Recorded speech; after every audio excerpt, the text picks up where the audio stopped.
नीलाञ्जनसमाभासं रविपुत्रं नियमाग्रजं छायामार्तण्डसम्भुतं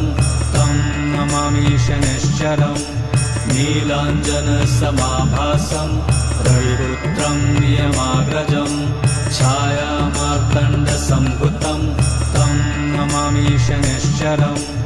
नीलाञ्जनसमाभासं रविपुत्रं नियमाग्रजं छायामार्तण्डसम्भुतं तं नमामि शनैश्चरम् नीलाञ्जनसमाभासं रविपुत्रं नियमाग्रजं छायामार्तण्डसम्भुतं